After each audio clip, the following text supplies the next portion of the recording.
Good morning everyone, कैसे हैं आप लोग। तो 2-3 दिन पहले ना मैंने एक वीडियो डाली थी। तो शॉर्ट वीडियो थी, बिटिया मेरी राइम्स वगैरह कुछ सुना रही थी। तो ऐसे मस्ती के मूड में मैंने भी उसको अपलोड कर दिया। तो मेरी एक फ्रेंड का कॉल आया, मेरे घर पे भी आती रहती है, उनके भी 2 बच्चे हैं। आई थिंक उनके तो दोनों बच्चे परी से थोड़े बड़े हैं। शिशिर मतलब उनका बेटा काफ़ी बड़ा है, 4-5 साल, और उनकी बिटिया मुझे लगता है 3-4 महीने बड़ी होगी परी से। तो उन्होंने मुझे कॉल किया और बोला कि तुम जो भी वीडियो बना रही हो तो तुम उसमें एक मेरी रिक्वेस्ट है कि एक ऐसी वीडियो बनाओ जिससे तुम परी जब जिद करती है तो कैसे उसको संभालती हो, क्योंकि मेरे तो दोनों बच्चे आंधी और तूफान है, मतलब बड़ा मुश्किल हो जाता है संभालना, ऐसा उनका कहना था। तो ऐसा नहीं है कि मेरी परी मतलब मेरी बेटी जिद नहीं करती, बहुत जिद करती है। अगर मैं आपको सच्चाई बताऊं तो डेली जब मैं बिटिया रानी को कोचिंग छोड़ने जाती हूँ ना, तो उनकी जो ट्यूशन टीचर हैं तो उनके घर के जस्ट बगल में ही पार्क है। तो परी की तो हर शाम को यही जिद होती है कि मम्मा मुझे पार्क जाना है।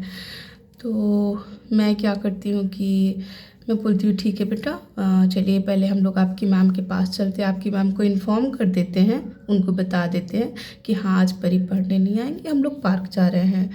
तो फिर वो बोलती ठीक है। फिर हम लोग जाते हैं वहाँ। फिर मैंने उनकी मैम को पहले ही बता रखा है कि ऐसे सिचुएशन में आपसे क्या मैं कहूँगी। तो मैं इनके सामने इनकी मैम से बोलती हूँ कि मैम आज परी को बहुत थोड़ी देर पढ़ाइएगा, मैं बहुत जल्दी आ जाऊँगी लेने और फिर मुझे परी को लेके पार्क जाना है। तो परी बहुत खुशी खुशी अपना जाती हैं, फिर पढ़ाई करने लगती है। छोटे बच्चे हैं, वो जिद भी करते हैं और वो भूल भी जाते हैं।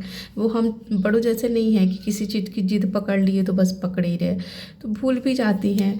दूसरी एक जिद जो इनकी रहती है ना, वो जब जब बच्चे बड़े होते हैं ना तो मार्केट वगैरह साथ जाते हैं तो वो बहुत सारी चीज़ें देखते हैं, जैसे चॉकलेट्स, बिस्किट, कुरकुरे। तो कुरकुरे वगैरह आप सब जानते हैं कितना कितना ज़्यादा नुकसानदायक होता है हमारे बच्चों के लिए। तो मैं पहले तो मुझे इतना आइडिया नहीं था, तो मैं बड़ा पैकेट ले आती थी।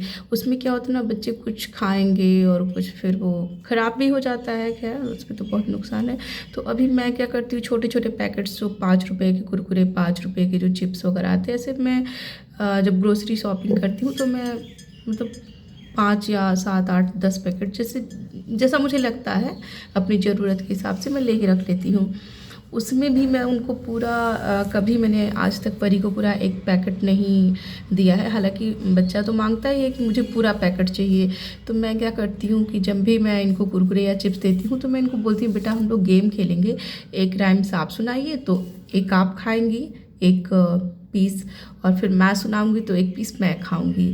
तो हालांकि छोटे बच्चे तैयार भी हो जाते हैं, तो ऐसे हम लोग करते हैं। तो बीच बीच में जैसे मैं कुछ कोई पोएम सुना दी, कुछ भी सुनाया, कुछ अच्छा कोई स्टोरी सुना दी, तो एक पीस मैं खाती हूँ। ऐसे करते करते 5-7 पीस खाते खाते ना वो फिर भूल जाती है, उसको याद ही नहीं रहता कि हाँ यहाँ पे पैकेट में चिप्स या कुरकुरे पड़ा हुआ है। और फिर वो जैसे ही खेलने में बिजी हो जाती है मेरे साथ, फिर मैं वो पैकेट उठाती हूँ और फोल्ड करके कहीं रख देती हूँ जहाँ उनकी नज़र ना जाए। तो खैर मैं तो ऐसे ही डील करती हूँ। अब बच्चे हैं वो इतने बड़े नहीं हैं, अभी मेरी बेटी मार्च में 3 साल की हो जाएंगी, 16 मार्च को। तो अभी इतनी बड़ी तो नहीं है कि मैं उन्हें मतलब हर बात में रोक टोक लगा के समझा सकूँ। तो बड़े प्यार से ऐसा नहीं है कि मैं बहुत समझदार हूँ, बट हाँ मैं भी कभी कभी जैसे अपनी सिस्टर से, बुआ लोग से, दादी नानी मौसी जो भी हैं, तो सबसे परेशान होती हूँ तो पूछती हूँ कि मतलब कैसे क्या करूँ। लोग सजेशन भी देते हैं और जो अच्छा लगता है उसको मैं इम्प्लीमेंट करती हूँ। और जो मुझे लगता है कि नहीं मैं ऐसे नहीं कर सकती, या मेरा बच्चा इस टाइप से नहीं समझ पाएगा, अभी मेरा बच्चा छोटा है, या मेरा बच्चा इस टाइप से नहीं समझ सकता, मैं नहीं समझा सकती, तो फिर वो उन चीज़ों को मैं इम्प्लीमेंट नहीं करती हूँ।